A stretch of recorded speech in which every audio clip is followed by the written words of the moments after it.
హైదరాబాద్ రాజేంద్ర నగర్లో నవవధువు ఐశ్వర్య ఫిట్స్తో మృతి చెందింది. ఐశ్వర్య ఫిట్స్తో చనిపోలేదని, భర్త రాజు వేధింపులు తట్టుకోలేక మరణించిందని మృతురాలి అన్న ఆరోపించారు. నెల క్రితమే ఇద్దరికి పెళ్లి చేశామని, నిన్న ఐశ్వర్య రాజు ఇంటికి వచ్చారని చెప్పారు. ఉదయం రాజు ఫోన్ చేసి ఐశ్వర్య చనిపోయినట్లు తెలిపాడని మృతురాలి అన్న వెల్లడించారు.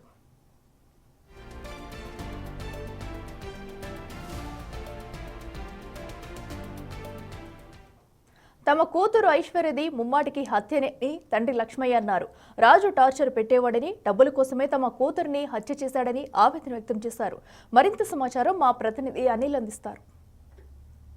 రాజేంద్ర నగర్ పోలీస్ స్టేషన్ పరిధిలోని జనచైతన్య ఫేజ్ 2లో నివాసం ఉంటున్నటువంటి ఐశ్వర్య అనే మహిళ నవవధువు పిడ్స్ వచ్చి చనిపోయింది. అయితే ఇది పిడ్స్ కారణం కాదు, హార్ట్ స్ట్రోక్ కారణం కాదు. ఇది ముమ్మాటికి తన భర్త ఎవరైతే ఉన్నారో రాజు, అతను హత్య చేశాడని చెప్పేసి వాళ్ళ అమ్మాయి తరపునటువంటి బంధువులు కావచ్చు, తల్లిదండ్రులు కావచ్చు ఆరోపిస్తున్న పరిస్థితి మనకు కనిపిస్తుంది. ఇందులో భాగంగానే అమ్మాయి తరపు తల్లిదండ్రులు కావచ్చు, బంధువులు కావచ్చు పోలీస్ స్టేషన్కి వచ్చి రాజు పైన అయితే ఫిర్యాదు చేయడం జరిగింది. అయితే ఈ ఫిర్యాదుకు సంబంధించి రాజు, ఐశ్వర్య వీళ్ళిద్దరు కూడా ప్రేమించి పెళ్లి చేసుకున్నారు. ప్రేమించి పెళ్లి చేసుకున్న అనంతరం రాజేంద్ర నగర్ పోలీస్ స్టేషన్ పరిధిలోని జనచైతన్య ఫేజ్ 2లో వాళ్ళైతే 1 మంత్ బ్యాకే నివాసం ఉండడానికి రావడం జరిగింది. ఆ తర్వాతనే నిన్న రాత్రి అత్తగారింటికి, అంటే రాజు అత్తగారింటికి ఐశ్వర్య గారి ఇంటికైతే వెళ్ళడం జరిగింది. వెళ్ళిన అనంతరం నిన్న రాత్రి వాళ్ళు మళ్ళీ ఇంటికి తిరిగి వచ్చారు. వచ్చిన తర్వాతనే ఈరోజు ఉదయం సమయంలో తను అనుకోని పరిస్థితులలో తను మృతి చెందినట్టుగా కూడా తెలుస్తుంది. అయితే ఇది ముమ్మాటికి మృతి కాదు, హత్య అని చెప్పేసి కూడా వాళ్ళ తల్లిదండ్రులు అయితే ఆరోపిస్తున్న పరిస్థితి అయితే మనకు కనిపిస్తుంది. దానికి సంబంధించి రాజు పైన కంప్లైంట్ చేశారు. దానిపైన మాట్లాడడానికి ప్రస్తుతం మనతో పాటు వాళ్ళ కుటుంబ సభ్యులు కూడా ఉన్నారు. వారితో కూడా మాట్లాడదాం. అన్న చెప్పండి, మీకు ఏమవుతారు ఐశ్వర్య? మీరు అసలు ఫిర్యాదు ఏమని చేశారు? ఏం జరిగింది మీరు చూసినంత వరకు? మా చెల్లెలు అవుతుంది. రీసెంట్గా 1 మంత్ బ్యాక్ పెళ్లి చేసినాము. ఓకే, మంచిగా ఉన్నారు. మార్నింగ్ నిన్న మార్నింగ్ మా ఇంటికి వచ్చారు వాళ్ళు. సడన్గా ఎర్లీ మార్నింగ్ లేచి ఇంటికి వెళ్ళిపోయినారు. వాళ్ళ ఇంటికి వెళ్ళిపోయారు. 1 అవర్లో ఇంటికి వచ్చిన 1 అవర్లో ఫోన్ చేసి చనిపోయిందని చెప్పి, ఓకే తను చనిపోయిందని చెప్పి హాస్పిటల్కి ఎక్కడికి తీసుకెళ్ళలేరు వాళ్ళు. అక్కడ అంబులెన్స్ వచ్చారన్నారు 108. దానిపైన కూడా ఏం ట్రీట్మెంట్ కూడా ఏం చేయలేరు వాళ్ళు. ఇమ్మీడియట్ చనిపోతే అక్కడనే పెట్టేసి ఉంచేశారు. మేము వెళ్ళేవరకు చనిపోయి ఉంది. అంటే మీరు వెళ్ళేసరికి చనిపోయింది అంటున్నారు. అసలు నిన్న రాత్రి ఆల్రెడీ నిన్న అత్తగారింటికి, అంటే ఐశ్వర్య గారి అమ్మని అంటే మీ ఇంటికి రావడం జరిగింది. అప్పుడు ఏమన్నా మీకు సంబంధించి కానీ ఏమైనా గొడవలు జరగడం కానీ అలాంటిది ఏమన్నా జరిగింది? గొడవలు జరగలే. మా చెల్లి చెప్పిందంటే మా మమ్మీతోని కొంచెం టార్చర్ చేస్తుండ్రు అని చెప్పిందంట. ఓకే, అది నా వరకు వచ్చే వరకు, మార్నింగ్ వచ్చే వరకు చనిపోయింది. ఓకే, ఏమని చనిపోయిందని చెప్పేసి అన్నారు? అంటే మీకు సంబంధించి అతను చనిపోయిందని చెప్పారు. ఓకే, మీరేమనుకుంటున్నారు మరి? అంటే ఫిట్స్ వచ్చి 22 ఇయర్స్ అమ్మాయికి, 22 ఇయర్స్ నుంచి ఇప్పటి వరకు ఫిట్స్ రాలేదు. సడన్గా ఇప్పుడు ఫిట్స్ వచ్చిందంటే ఎలా? ఓకే, అంటే వీళ్ళిద్దరు కూడా ప్రేమించి పెళ్లి చేసుకున్నట్టు కూడా తెలుస్తుంది. అంటే దానికి సంబంధించి ఏమన్నా ఆ టైంలో ఏమన్నా గొడవలు కానీ ఏమైనా ఉండేనా, లేకపోతే నార్మల్గా? లేదు, నార్మల్గానే పెళ్లి చేశారు. ఇష్టంతోనే పెళ్లి చేసాం.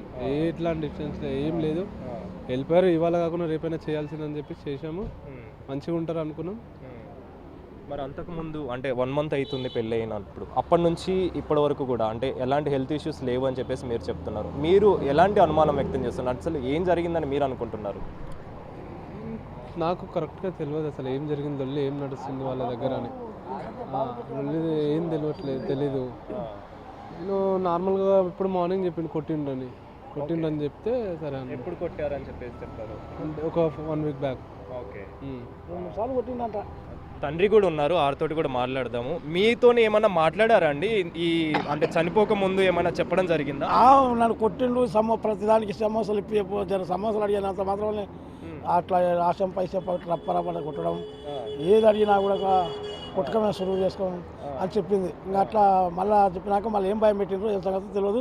ఇంకొకటి ఏంటిదంటే ఇంటికి వచ్చినప్పుడు నిన్న ఏదో పైసలు ఉన్నవి అని అడిగిండ్రు. అడిగితే పైసలు లేవని వరకు జర ముఖం ఇచ్చిండ్రు. మనిషి ఒక ఏదో రకం మార్చుకున్నాడు. పైసలు అడిగాడా ఆయన? అల్లుడు పైసలు అడిగాడా? బిడ్డతో అడిగిపించిండు అన్నట్టు. అడిగిపించే వరకు ఏంటికో నాకు తెలియదు. అంటే పైసలు లేవమ్మా, మా తాళ్ళు లేవన్నా అడిగారు. నీ పైసలు అంటే ఏమన్నా పైసలు ఉంటే ఏంటి మాకు అన్నీ అన్నది. అంటే తర్వాత అన్న వచ్చిన తర్వాత మాట్లాడతానులేమో కొద్దిగా అని చెప్పిన.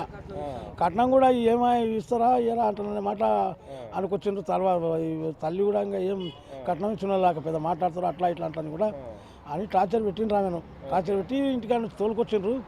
తోలుకొచ్చి ఇక నేను ఆడికి చెప్పిన వద్దాయా ఇంత ఇంత పొద్దుగాలు ఎందుకు వస్తారు 4 గంటలకు 5 గంటలకు ఏమన్నా అయితే ఇంత చలి ఉంది మంచిగా చెడ్డ ఎందుకు అవసరం అంటే ఏం అవసరం లేదు. నేను కరీంనగర్ పోవాలి అట్లా ఇట్లా అని చెప్పిండు. ఓకే అంటే అది కరీంనగర్ పోతే నువ్వు ఎట్లా పోతావా పోతే ఈడ ఏదైనా పద్ధతి ప్రకారం రావాలి పద్ధతి ప్రకారం పోవాలని నేను అన్నా. అంటే అన్నదానికి ఏం కాదులే అంటే మరి చలికోట షట్టర్ అని వేసుకుపోమ్మా అట్లా అంటే షట్టర్ బాల్యం ఉంది అన్నాడు ఆయన. బాల్యం షట్టర్ లేదంటే ఏం లేదంట. అన్నీ మనసులో అంటే మీరేమనుకుంటున్నారు ముఖ్యంగా మీ కూతురికి సంబంధించి అలాంటి అనారోగ్య సమస్యలు లేవు అంత బాగానే ఉందని చెప్పేసి అంటున్నారు. అంత బాగా మీరేమనుకుంటున్నారు? కొట్టి చంపిన అంతే వాళ్ళకు మనసులో పెట్టుకొని కొట్టి చంపిన అంతే. మరి ఏమని కంప్లైంట్ ఇచ్చారు? పోలీస్ స్టేషన్లో కూడా కంప్లైంట్ ఇచ్చారంట కదా. ఇచ్చినాం కదా ఇట్లా సంగతి కొట్టి చంపినని చెప్పి మరి పోలీసు వాళ్ళు ఏం చెప్తున్నారు? ఏం చెప్పినా కాడ డాక్టర్ రాసినట్టుగా తెలుస్తుంది. మనం ఏం చేసినా బాగుండదు పెద్ద మనిషి అట్లా మాట అనుకుంటాడు.